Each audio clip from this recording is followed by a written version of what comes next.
राधे राधे।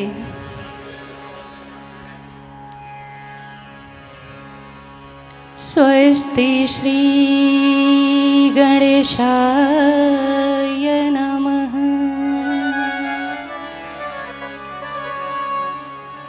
अस्मद्गुरुभ्यो नमः। सर्वचैतन्यरूपां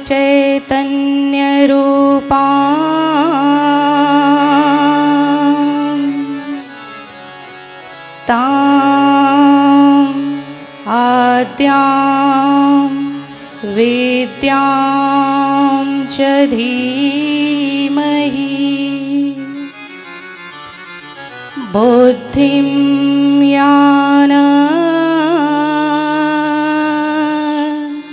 प्रचोदयात्।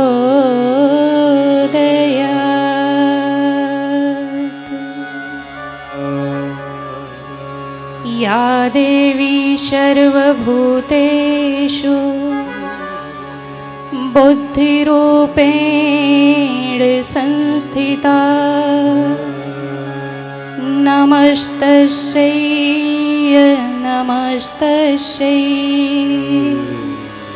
नमस्तस्यै नमो नमः।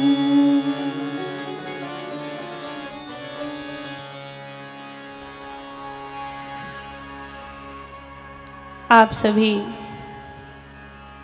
भगवत भक्त भक्तिमयी भगिनी बांधवों, आपके और हमारे हम सब जीवों के हृदय में आत्म तत्व के रूप में वह विद्यमान परमात्मा सिया राममय सब जग जानी करहूँ प्रणाम जोरी जुग पानी। सिया राममय सब जग जानी करहूँ प्रणाम जोरी जुग पानी। डुबकी लगा रहे हैं और कथा का रसपान कर रहे हैं। कुछ तो उद्देश्य है आपके जीवन का, है? बिना उद्देश्य के तो आप यहाँ आए नहीं, आए भी नहीं और आ भी नहीं सकते। अभी गुरुजी ने बताया ना कि जब भगवान हमसे नाराज होते हैं तो हमें यह लाभ मिलने से वह वंचित कर देते हैं। तो कृपा तो है उनकी, नाराजगी तो उस ईश्वर की है नहीं आप सबसे, हम सबसे। लेकिन जब भी कोई भी व्यक्ति, कोई भी जीव मंदिर जाता है, देवालय, शिवालय, किसी भी धाम में जाते हैं तो किसी न किसी उद्देश्य से जाते हैं। और जहाँ तक मुझे लगता है उद्देश्य सबका यही रहता है और यही है भी कि सुख की प्राप्ति हो, धन की प्राप्ति हो, वैभव की प्राप्ति हो, यश की प्राप्ति हो, कीर्ति की प्राप्ति हो। यही मांगते हैं, मांगते हैं। 100 नहीं 200% सत्य है कि यही मांगते हैं। लेकिन इस भागवत रूपी ग्रंथ में एक ऐसी नारी का चित्रण है जिसने भगवान से मांगा है सुख, शांति, वैभव, यह सब नहीं, विपत्ति मांगी, दुख मांगा है। दुख मांगा है। महाभारत के युद्ध के पश्चात जब भगवान श्री कृष्ण जाने लगे तो कुंती उनके सामने गई और कुंती बुआ ने कहा, नमस्ते आद्य पुरुषे। कहती हैं कि हे आदि पुरुष, हे सृष्टि के अधिष्ठाता, हे अधीश्वर, मैं आपके चरणों में प्रणाम करती हूँ। कुंती कहती हैं कि सभी जीवों में भीतर और बाहर आप ही विराजमान हैं, आप ही विद्यमान हैं, लेकिन आप दिखाई क्यों नहीं देते? आप अनुभव में क्यों नहीं आते हैं? और तुलसीदास जी तो कहते ही हैं कि सिया राम मैं सब जग जानी। सभी जीवों के भीतर तो आप ही विद्यमान हैं। कुंती बुआ कहती हैं लेकिन दिखाई क्यों नहीं देते? कुंती कहती हैं माया जवनिका छन्ना,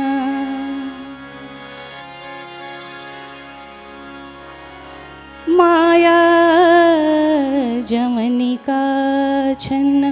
कहती हैं कि मैं जानती हूँ कि माया रूपी पर्दे के पीछे आपने अपने स्वयं को छिपा रखा है, इसलिए आप हम सब के लिए ना ही देखने योग्य हैं और ना ही अनुभव के रूप में आते हैं।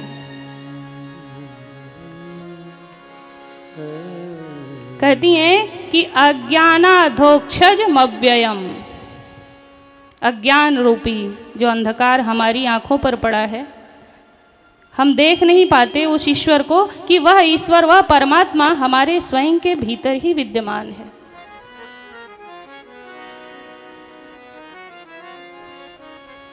आप सब बाल्यावस्था में, आज के परिवेश में तो कहीं कहीं देखने को मिलता है। बाल्यावस्था में आप लोगों ने कठपुतली के नृत्य को अवश्य देखा होगा। तो कहती हैं कि कठपुतली के नृत्य को जो आपने देखा तो कठपुतली स्वयं तो नृत्य करती नहीं, उसका सूत्रधार कोई न कोई तो अवश्य रहता है। वह कलाकार जिसने उस कठपुतली के सूत्र को, धागे को अपनी उंगलियों में बांध रखा है, और जैसे जैसे वह कलाकार पर्दे के पीछे, मंच के पीछे से अपनी उंगलियों को नचाता है, ठीक उसी प्रकार वह कठपुतली पर्दे के ऊपर नृत्य करती है जिसे आप हम देखते हैं। लेकिन वास्तव में नृत्य तो वह कठपुतली करती ही नहीं है। वह जो सूत्रधार है वही हंसता है, गाता है, नाचता है, वही नचाता है, वही रोता है, लेकिन हमें ऐसा लगता है कि वह कठपुतली ही रो रही है, हंस रही है, नाच रही है। कुंती कहती हैं कि हे कन्हैया, यह संसार भी एक कठपुतली है। उमा दारू जो सित की नाई, उमा दारू सित की नाई, और सब ही नचावत राम गोसाई, ओ सब ही नचावत राम गोसाई। यह संसार रूपी जो कठपुतली है, हम सब इस संसार के रंग मंच पर अभिनय करने वाले कठपुतली हैं, और हम सब की डोर, हम सब के सूत्रधार हे गोपाल, हे कृष्ण, आपकी हाथों में है। यह जो महाभारत का युद्ध है, यह कोई युद्ध नहीं है, ना कोई शत्रु है, ना कोई मित्र है। एक कठपुतली कौरव सेना है और दूसरी कठपुतली तो पांडव सेना है, और इन कठपुतलियों के सूत्रधार स्वयं आप हो गोविंद। अब आप जिसे चाहो विजय करा दो, जिसकी चाहो पराजय करा दो। सूत्रधार तो आप ही हो।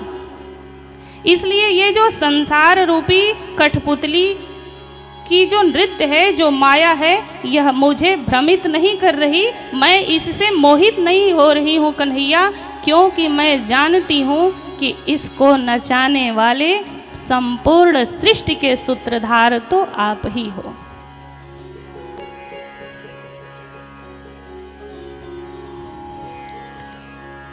कहते हैं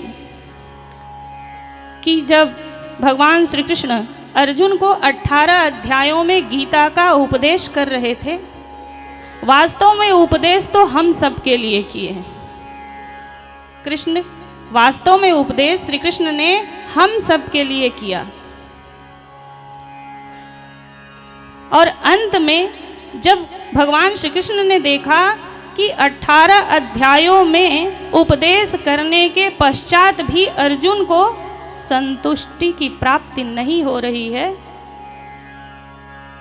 तब अंत में भगवान ने कहा कि मामेकम शरणम ब्रज, मेरी शरण में आ जा।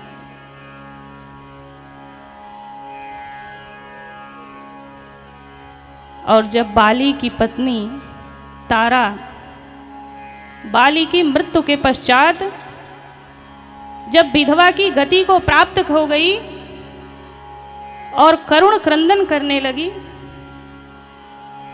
तो क्या उस समय भगवान ने एक भी श्लोक में उनको उपदेश किया? नहीं किया। 1-2 अध्याय तो करना ही चाहिए ना उनको भी समझाने के लिए, लेकिन भगवान ने नहीं किया। तारा विकल देखी रघुराया, तारा विकल देखी रघुराया, दीन्ही ज्ञान हर लीन्ही माया, दीन ज्ञान हर लीन्ही माया। भगवान ने कोई उपदेश नहीं किया, एक भी श्लोक में उपदेश नहीं किया तारा को। दीन ही ज्ञान देकर उनकी जो माया है उसका ही हरण कर लिया, उनकी माया को हर लिया भगवान ने। इतने कृपालु, इतने करुणावान हमारे ठाकुर जी हैं। और कुंती मैया ने जो स्तुति की भगवान की, कृष्णाय वासुदेवाय देवकी नंदनाय च नंद गोप कुमाराय गोविंदाय नमो नमः, गोविंदाय नमो नमः। अब ध्यान दीजिए कि कुंती ने गोविंदाय नमो नमः, गोविंद नाम से ही क्यों पुकारा, गोपाल नाम से ही क्यों पुकारा भगवान को। गोपाल का अर्थ है कि गो अर्थात गौ का पालन करने वाला, रक्षा करने वाला। तो यदि गैया गोविंद और गोपाल कहकर पुकारे भगवान श्री कृष्ण को तो समझ में आता है, लेकिन बुआ कुंती ने गोविंद कह के क्यों पुकारा, गोपाल कह के क्यों पुकारा।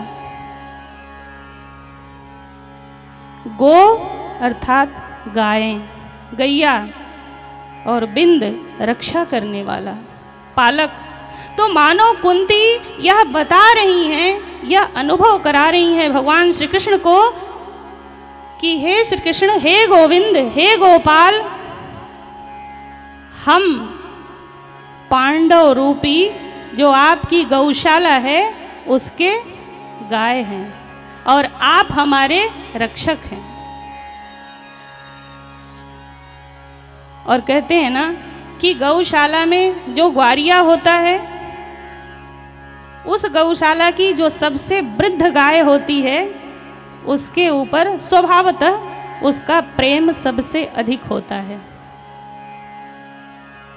वह न दूध देती है, न अत्यधिक चारा खाती है, तो दिन भर तो वह ग्वारिया संपूर्ण गायों की सेवा करता है, लेकिन रात्रि के समय में वह ग्वारिया स्वभावतः उस जो वयोवृद्ध गऊ है उस गऊ के पास ही जाकर थोड़ी देर बैठता है,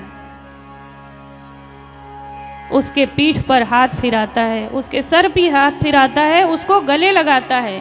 तो मानो कुंती यह बता रही हैं भगवान से कि आपकी जो पांडव रूपी गौशाला है उसमें सभी पांडव, कोई गाय है युवावस्था में, कोई बछड़ा है, कोई बछिया है, लेकिन हे गोविंद उस गौशाला की सबसे वयोवृद्ध जो गाय है वह मैं ही हूँ और मेरे ऊपर आपका प्रेम सबसे अधिक है।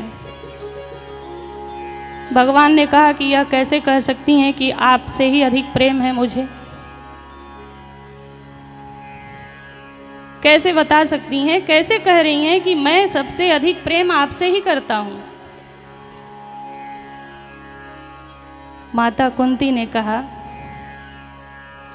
यथा ऋषि के शदे खलेन देवकी, यथा ऋषि के शनखलेन देवकी, कंसेन रुद्धार्ति चिरं सुचार्पितं, विपोचनात्मा सजहात्मजाविको,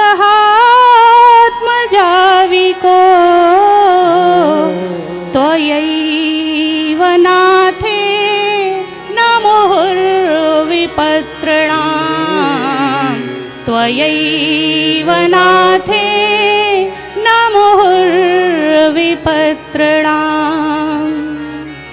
श्री कृष्ण गोविंद हरे मुरारे, हे नाथ नारायण वासुदेव, हे नाथ नारायण वासुदेव। कहते हैं कि भागवत में अनेकों स्तुतियां गाई गई हैं, लेकिन कुंती स्तुति ही प्रथम स्तुति है। कुंती ने आखिर ऐसा क्या गाया है, क्या कह दिया? कुंती श्लोकों में सभी जो श्लोक हैं कुंती स्तुति के सभी श्रेष्ठ हैं, लेकिन एक श्लोक में कुंती ने ऐसे शब्द का प्रयोग किया कि कुंती स्तुति श्रीमद् भागवत जो 12 स्कंध युक्त है, पुराणों का महाराजा है, लेकिन उसमें भी कुंती स्तुति प्रथम स्तुति बन गई। आखिर क्यों? क्या ऐसा कहा, क्या ऐसा गाया कुंती ने? एक ही शब्द कुंती ने ऐसा कहा, वह एक शब्द क्या है? त्वयैव नाथे न मुहुर्विपत्रणाम्।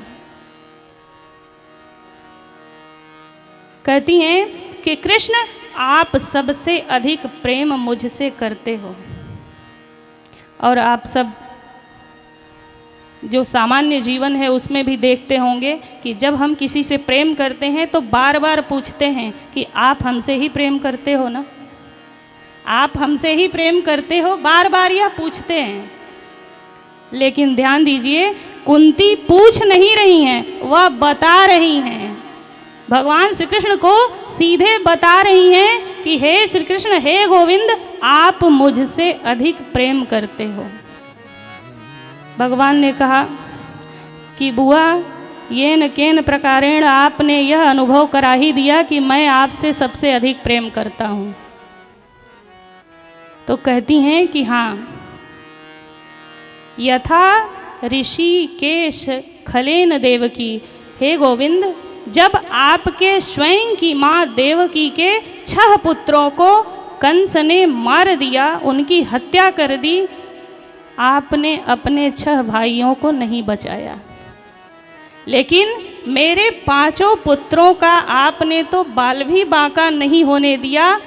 यह तो सीधा सीधा दिखता है कि आप अपनी माँ देवकी से भी अत्यधिक प्रेम मुझसे करते हैं। और जो आगे उन्होंने कहा कुंती ने, त्वयैव नाथेन मुहुर विपत्रणाम।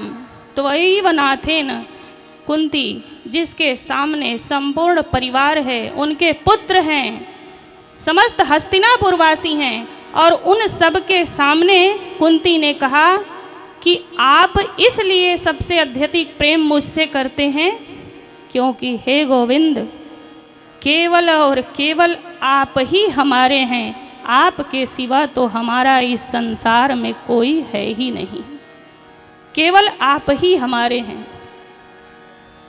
कहने में तो बड़ी आसान लग रही है यह बात, आसान लग रही है ना कि हे ठाकुर जी आप हमारे, हम आपके, आसान सी बात है। लेकिन आप कह के देखिए,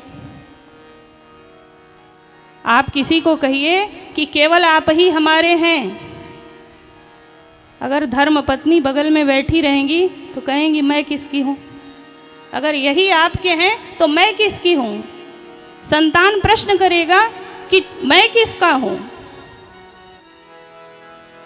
लेकिन कुंती ने संपूर्ण लज्जा का त्याग करके समस्त हस्तिनापुर वासियों के समक्ष यह बात कहती हैं कि हे कृष्ण, केवल और केवल आप ही हमारे हैं, आपके सिवा हमारा इस संसार में कोई अपना है ही नहीं, कोई अपना नहीं है।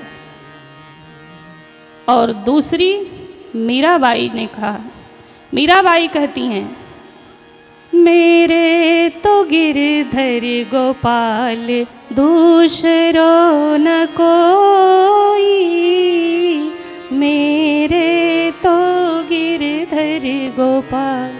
वह कहती हैं कि मेरे तो गिरधर गोपाल, हम भी कहते हैं कि मेरे तो गिरधर गोपाल, मेरे तो कन्हैया, मेरे तो गोपाल, लेकिन जो आगे की लाइन है वो हम नहीं कह पाते कि दूसरों ना कोई, यह मुख से निकलता ही नहीं है, क्योंकि धन हमारा है, घर हमारा है, बिल्डिंग हमारी, फैक्ट्री हमारी, तो दूसरों ना कोई कह ही नहीं सकते हम।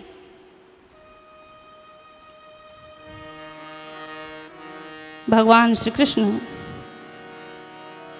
कुंती के ऐसे वचनों को सुनकर प्रसन्न हो गए, उनके नेत्र सजल हो गए और कहते हैं कि मैं आपसे बहुत प्रसन्न हूँ।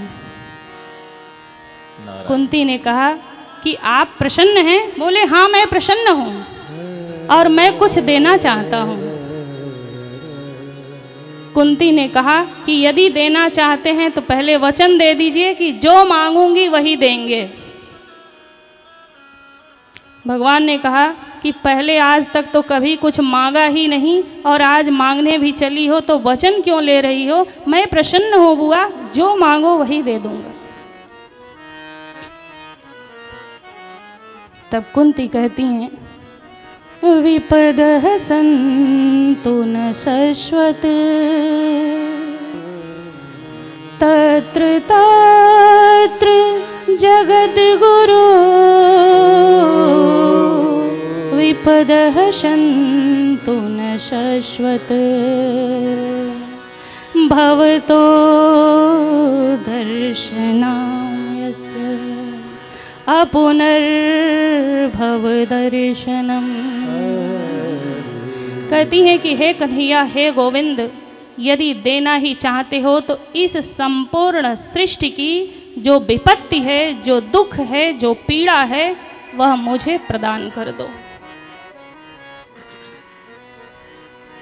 भगवान ने जैसे ही यह सुना कि कुंती बुआ क्या मांग रही हैं, वह त्रिलोकी नाथ भी स्तब्ध रह गए और कहे कि क्या मांग रही हो? जिसने जीवन में सुख देखा ही नहीं, संपूर्ण जीवन की यात्रा जो कुंती ने की, उन्होंने कभी सुख देखा ही नहीं, और आज जब महाभारत के युद्ध में विजय प्राप्त करने के पश्चात उनको सुख की प्राप्ति होने वाली है, उस समय भी उन्होंने भगवान से मांगा तो विपत्ति मांग ली, दुख मांग लिया। कहते हैं कि महाभारत के अंदर 3 क ऐसे हैं जिनके जीवन में बिल्कुल कभी सुख रहा ही नहीं। 3 नाम क अक्षर से ऐसे हैं जिनके जीवन में सुख रहा ही नहीं। कुंती, बोलिए, कुंती, कर्ण और तीसरे स्वयं भगवान श्री कृष्ण। स्वयं भगवान श्री कृष्ण, तीनों की राशि एक ही है। कुंती कष्ट, कृष्ण कष्ट, कर्ण कष्ट।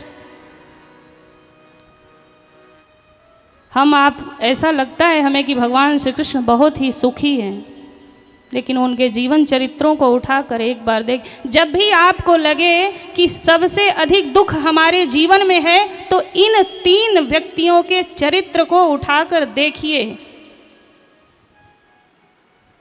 और कुंती ने विपत्ति मांगा, भगवान कहे विपत्ति तो नहीं देंगे। कुंती ने कहा कि यदि विपत्ति नहीं दोगे कन्हैया, तो आपके और हमारे बीच जो ये प्रेम की डोरी बंधी है इसको ही तोड़ दो।